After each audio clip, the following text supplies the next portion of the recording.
Hi, Professor. I'm Sylvia, and this is I-Ling, and we had the privilege to have this interview with you. Our interview will be more on collaborative mobile game learning and design-based research for education. From your experience, could you share with us some key findings that from designing mobile game-based learning? I would say there are some key issues that have to be considered when designing educational video games. And first, I would like to start with the question of this morning, which I think is very important, is to understand the ecology of the classroom. That means that when you design your activity, you have to have in mind how much time you have available for applying the software you're going to develop, how much teacher training you can count, how much support will be available for the teacher. Is scripting possible so that you guide the teacher with some plan? And finally, what other resources is the teacher used to in such a way that you can integrate your software with the other resources? That's about the ecology of the classroom. Second issue is when you begin to make the design of the software, you have to have in mind that the key element is that the students are the active actors of the classroom. Learning occurs when the kid really is in contact with the content you want to deliver, and there has to be an active mediation between the content and the kid. When the student is passive, there is no real mediation with the kid. And interactivity is basically the process where the kids interacts with the knowledge. The point is how much interactivity you're going to really perform. And there comes formative assessment. A lot of people talk about intelligent tutoring systems, which are rule-based systems basically, that have some knowledge inside on how to guide the kid with the feedback that you can assess of what the kid has performed. But for me, the role of the teacher is extremely significant. The software can, of course, have some knowledge on how to guide the kid. However, the teacher understand the context, the reality of the kid, and what's really happening. And his mediation, at least of what I've seen and what I predict might happen in the next couple of years, cannot be exchanged by machine. The teacher is key, and his mediating ability has to be considered as an active actor of the classroom. So for me, the teacher is as important as the kid, but as a mediator, not as somebody that's just delivering content. The teacher as a content delivery, we're wasting the teacher. We really have to make the best usage of the teacher, and that's as a mediator, as an active constructor that helps the kid to construct his knowledge. So that's about the interactivity. The second issue is about the challenge. The challenge is basically that the kid really is immersed in the game, that the kid really enjoys what he's doing. And for maintaining this enjoyment, the difficulty of the game has to be as constant as possible. If the game is too easy, the kid will get bored. And if the game is too difficult, the kid will give it up and say, this is not for me. So you have to have a level of difficulty which is always ahead of the kid, but the kid can see that he can really achieve it and go to the next step. Not too difficult, not too easy. So it's like you have to be in the zone of proximal development, but not only of the learning, but also of the difficulty of the game. You have to understand the challenge. You have to understand what amount of difficulty of the game you're going to give to the kid at each moment. And this is not easy to achieve. But gamers know how to do that. Good games really can achieve that. And the third key element, since we're talking about, I don't know if it's third,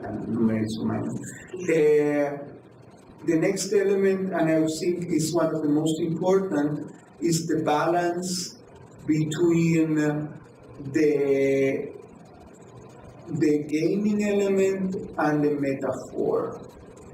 No, sorry, the metaphor and what you want to teach. Sorry about it. So, what you want to teach is one element, and the metaphor of the game mechanics is another one. What happens in entertainment is basically that there's no relationship between the metaphor and what you want to teach. And when you switch from gaming to pedagogy, the kids immediately discover it. I don't want this part of the game, I want this other part. So he loses attention exactly when you want attention. So it's important that the pedagogy and the gaming are completely aligned. So the metaphor, the model of the game has to be as close as possible to the concept you want to teach.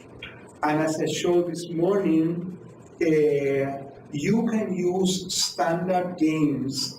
The key element here is to understand how the game mechanics can be really used for teaching. And I showed this morning that, for example, Isoball 9 or whatever the number is, I don't remember it, Isoball something, was a game where the quiz can be easily transformed to one of optics, and I showed that this morning. Or the Tetris, which clearly teaching geometry concepts, and millions of kids play Tetris, but I dare that some math teacher used Tetris for teaching geometry concepts, and it's there, it's completely there. So you have to understand how you can map the concept to the metaphor. And the other issue I mentioned this morning was about the aesthetics, that the narrative is important, but it's not key, because games that don't have the narrative but have the concept close to the metaphor are as engaging as the narrative itself. So it's not about the bell and whistles, it's not about the fireworks, it's about the metaphor and the concept. During your interview, you mentioned about a standard game. Is there any standard game for create education for students when you're doing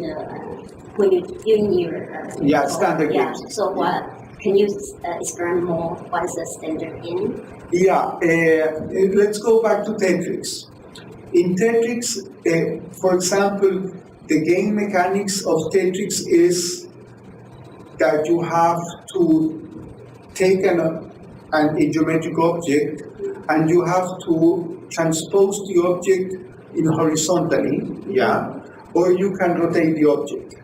Yes, that's the game mechanics of the Tetris. And if you look to geometry teaching, the objectives of geometry teaching is that kids are capable of transporting these objects in some axis, and also to rotate the objects, and that's exactly what the Tetris does. So the point is how to use Tetris for teaching these geometry objectives. It's exactly what you want to teach, so use Tetris. It's like Tetris. Yeah. So it's just to understand the games and map to the pedagogical objectives. So this, what you have to do is just to adapt some games, make small changes, and when you make the small changes, you will see that you have the same game, but you have now a pedagogical game. Mm-hmm. Is to understand. I would say the key element here is to understand games which are how you say successful. Go to successful games and try to understand how can I use this game in which subjects. First thing, to what subjects is disclosed? Aesthetics is obvious, yeah, but to which subjects is disclosed? And then when you see how close they are, then you see what adaptations do I need to fulfill these requirements. Mm-hmm. Another question, because I'm most interested for me, I was doing the teachers' behaviors. So I wonder, because we talk about students is how to teach students about the game, but actually the main part is how can we improve teachers? Because most teachers, they don't really like games in their formal teaching. So how can we encourage them to do that? That's a very good question. I would say what we really need is to help the teachers improve their classroom work. There is no teacher that won't accept a support to improve their work. So the first thing we have to do is an analysis of what objectives do we need to achieve with this teacher. Together with the teacher, we have to find out which improvements we want to achieve. That's the first thing. So to say, yeah, I understand that I have some problems in my teaching, and I would love that I could XXX. The first thing is, how can I help the teacher to reach XXX? That's the first thing. Because if we're going to say to the teacher, you have to, the teacher's going to say, who is this guy that's telling me what I have to do? So we're helping the teachers. We don't know. We are not inside the classroom. We are not with the kids. We have to help the teacher, and we're not going to say him how to do things. We're just going to support them. So the first thing is, which type of support are we going to provide? That's the first thing. The second thing is, how much time does the teacher have for the support we want to provide him? Because the teacher has many resources, and he has to use the other resources because he's used to the other resources. So how much time do we have available for using our resource? So if we say, yeah, you have to use this twice a week for 1 hour a week, the teacher will say, I don't have the time. So we have to negotiate with the teacher and find out how much time we have available. Second, the teacher has to be trained for what we are going to do with them. So how much time does the teacher has available for the training? And third, we have to support him, as I showed this morning, to the learning curve. You remember the learning curve? So the learning curve, that we have to go with the teacher until he really feels that he's confident with this new tool, that he really achieved a level where he improved what he did before thanks to this tool. But as I mentioned this morning, there are two critical points there. And we have to guide the teacher until he reaches two critical points. Does the teacher have time available for this guidance? Does he open for being guided? Because the teacher is not open to being guided, forget it. He's not going to reach the second critical point. Technology, whatever it's game-based learning or whatever it is, it's just a tool. And the tools won't change anything. The tools are extremely important. But if we don't know how to use the tool, we're not going to make any change. You can have the most powerful computer in your desk, but if you don't make a good usage of the tool will be more ineffective than a conventional old typing machine. So you have to really understand how to make a good usage of any tool. And I would say the biggest problem of our industry is that this industry is being moved by the companies. The companies want to sell hardware and they want to sell gadgets. And they're experts in marketing. They're business people, they know about marketing. And you have a PhD in learning technology, and I'm sure you didn't take any course in marketing. Did you take a course in marketing? No. Did you take a course in marketing? No. None of us have taken a course in marketing. So we don't know how to sell. But the other people that sell the machines, they know how to sell. So we don't know how to sell our gadgets. We don't know how to our tools. We don't know how to sell our ideas. We don't know how to sell all the knowledge we have developed, all the knowledge that we're constructing. We don't know how to sell. While the other guys do know how to sell.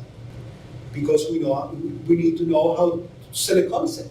Because market needs to build the concept about what you want to sell. Yeah. So we don't know how to build concepts to transfer it to other people. And so what happens is that the companies are selling the gadgets and we are not selling our ideas. So,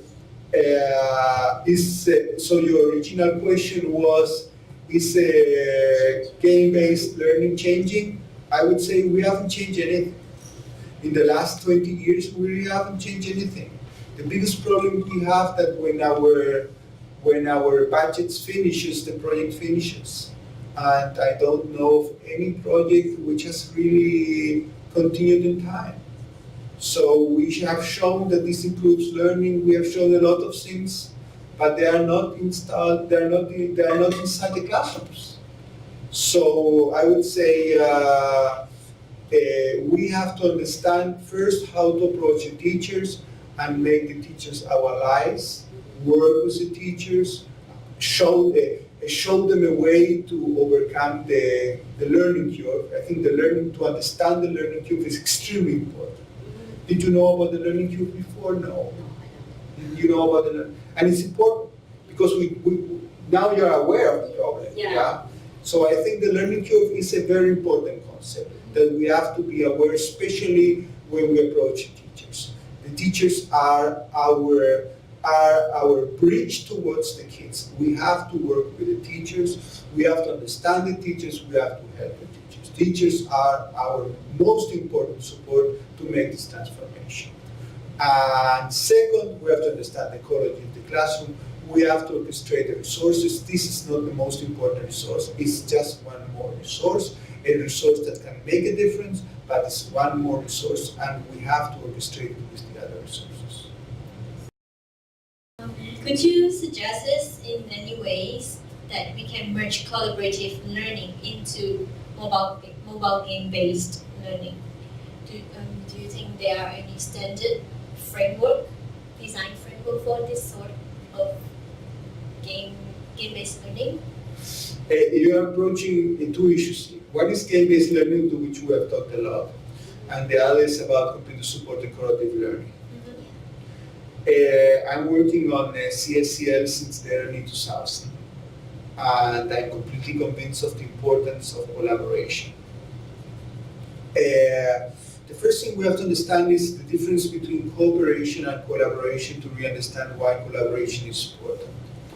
In cooperation, you take a task and you slice it in different subtasks, and each guy takes the subtask and solves by its own.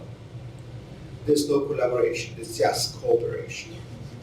In collaboration, each of the members of the group has a given role.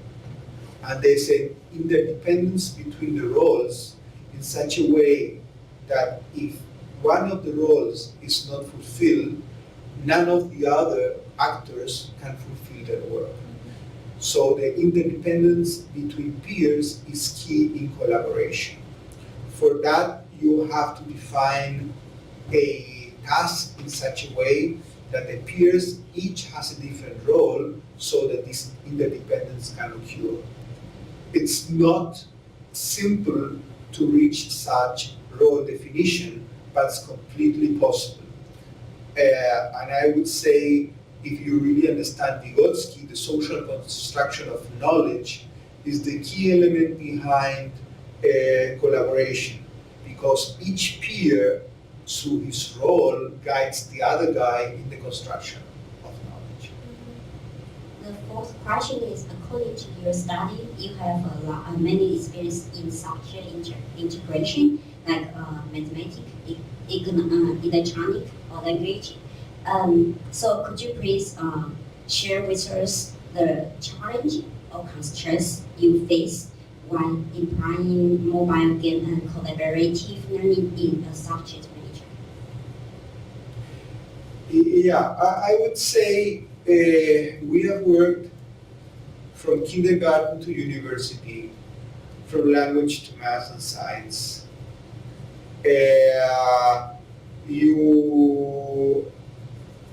What you need here is an expert of the domain on one side that really can define and structure the curricula in such a way that you can integrate these components into your learning models. And on the other side, you have to have a teacher that really understands if this integration makes sense while you make the design. Because one thing is to be an expert of the domain, and the other thing is to be really a mediator that understands how a tool can support learning from a pedagogical point of view. And then you really need a teacher that supports your learning design. But I would like to address the last point of my keynote presentation of this morning. What's quality of education? Quality of education is not only how you teach, but also what you teach. Personally, I'm convinced that we are not teaching what we have to teach. We are preparing the kids for college. We're not preparing kids for school. And there's an important percentage of kids which are not going to college and which are not being prepared for what happens for them afterwards. And we're forgetting these kids. So we have to really rethink what we want to teach at school. It's not what we want to teach. And it would be great that if you put in the video, you edit it and put the link to the video I showed you this morning. I think it's a very good video. I will relate the graphics and the sounds and all the fireworks of the game as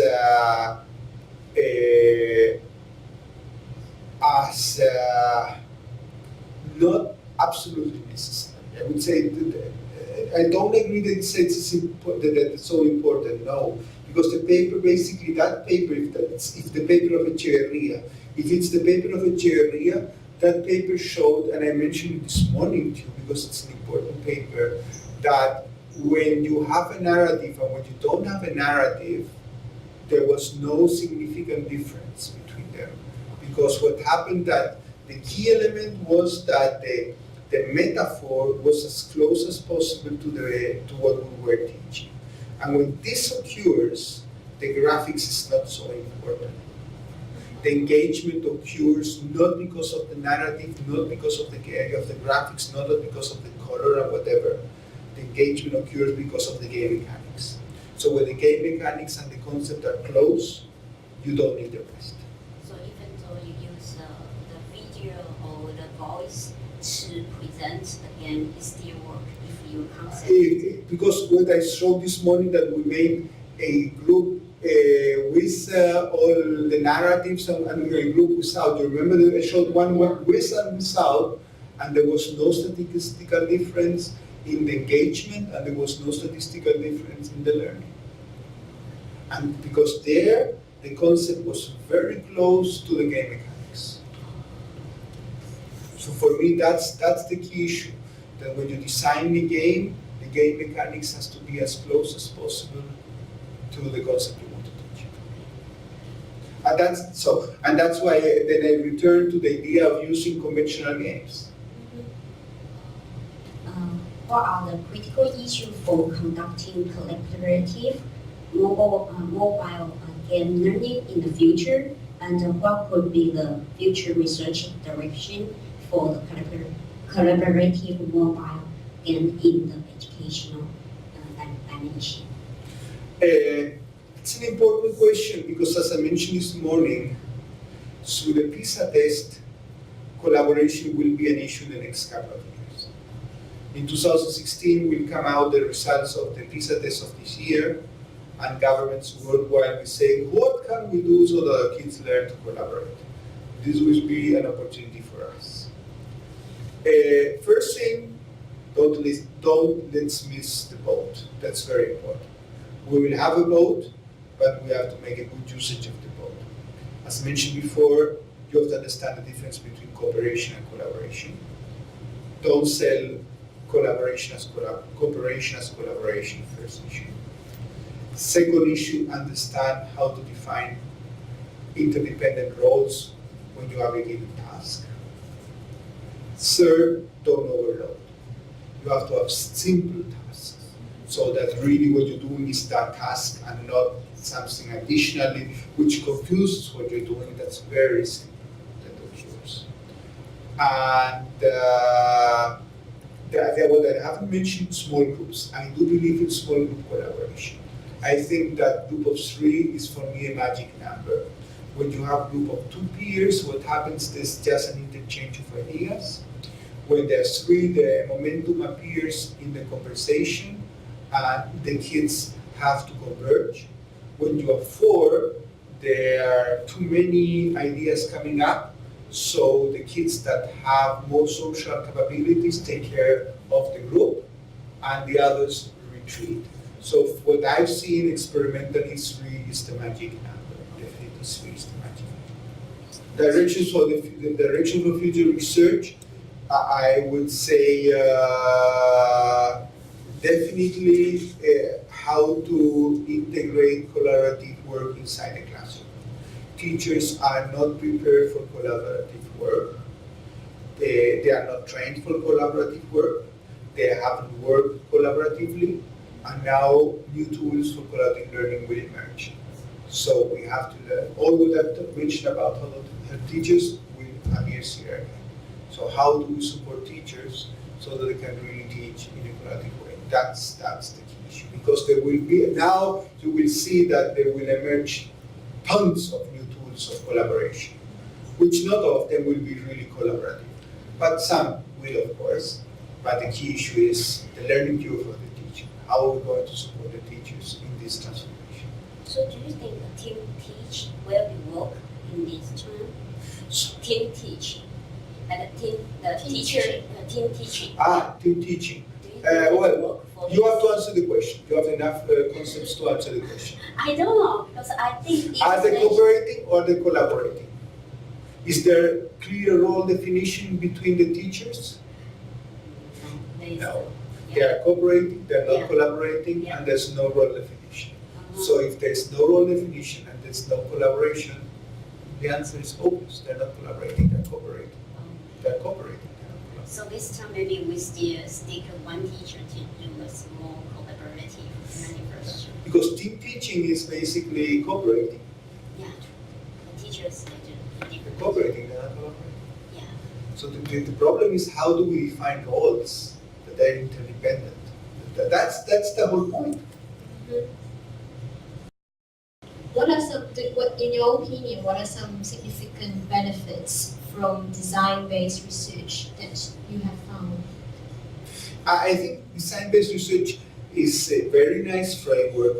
It's not a paradigm, but it's a very useful framework because it says at the beginning you have to inform yourself. Inform yourself first. As a scientist, you have to read the bibliography and understand your problem of what others have done. There's experience out there, use that experience. That means reading papers. It's learn what the others have done. Second, learn your problem. Solve the problem that you're really tackling. Don't solve the problem you want to solve. What happens most of the time that we solve what we want to solve, and we're not solving the problem of others. That's really a problem. So understand the problem, really understand the problem. So understand the problem, understand what others have done regarding that problem, and then make your first definition. So after your first definition, make a design, implement it, and then make an assessment. But make a true assessment. Make a true assessment in such a way that you really have a good picture of the reality you have developed. As I mentioned this morning, we can torture the numbers in such a way that we can find whatever we want. But that's not statistics. We really have to make a good use of statistics, so the statistics makes an X-ray of the reality. Yeah, so that we really understand what's happening. So you make the first design, you understand reality, and now you see how far or how close you are to your objective. It can even happen that now you see that your objective is not real, that you have to redefine your objectives. Yeah. So if you have to redefine your objectives, then you have to do a new enactment. You have to again study the reality and understand what the context is of your new reality. So you iterate until you really reach your objective. So you have the first step where you have the enactment, you understand the reality, you make the definition, and you make the assessment. So this loop has to continue until you reach the goal, the new or redefined goals. And at the end, when you say, we have done, what have we learned? What can we teach about this experience? In that sense that, what's worse for other people that they know what we have done here? Yeah.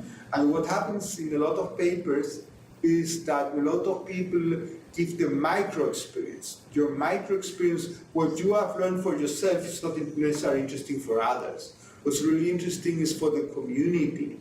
What does the community learn that you can transfer for not that specific problem, but for that class of problems? You have to understand that the community is not interested in your particular issue. You have to understand the community is interested in a much broader range of problems. And the other thing is how representative is your sample, so you can do that, so that you can deduce conclusions that are general enough for other people too. So the last phase is, what are the lessons learned that are really interesting for the community? And there when you start your paper. Your paper starts there. Your paper starts when you say, okay, I learned a lot for my personal need, but what's interesting for the community? And the community is not interested in your particular problem. The community is interested in a much broader problem. And you have to go ahead and see the problem from a much wider perspective. So do you find any difficulty to practice the design-based research? Are there any issue or constraint we should face? No, design-based research is, I would say, it's not it's just a guide. It's a guide that tells you, it's as simple as I mentioned it before, is first that before you start anything, be informed in a wide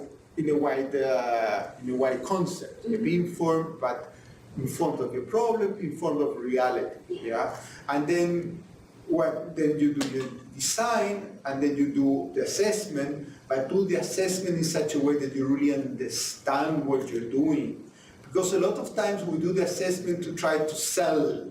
Even we don't know about marketing, we're trying to sell so that somebody buys what we have done. Yeah, but that's not real. It's selling, but it's not necessarily good what we have done. We try, of course, that somebody takes it, but we have to understand if this is really what we wanted. Yeah, so that we continue and improve with our designs. Yeah, so assessment has to be as transparent as possible, and we don't do it as because what we want is we want to show that we were successful, but success doesn't happen always. I would say it happens less than what we want success.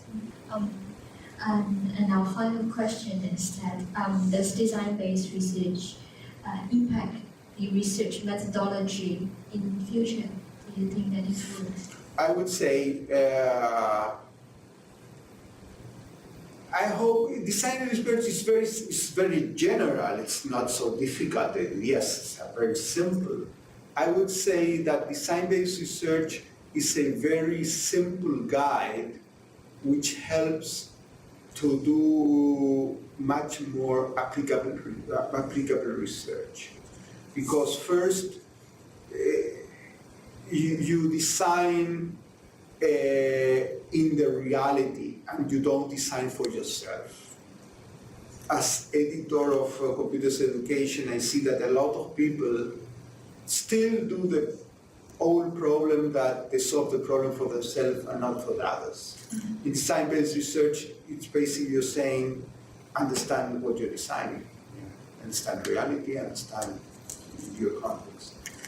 And then I would say what I insist the importance of the assessment, that you really have a good understanding of what you're doing, so that you continue to make a feedback, but make the feedback not to reinforce your own ideas. Mm-hmm. It's to reinforce your design, but not your ideas. Mm-hmm.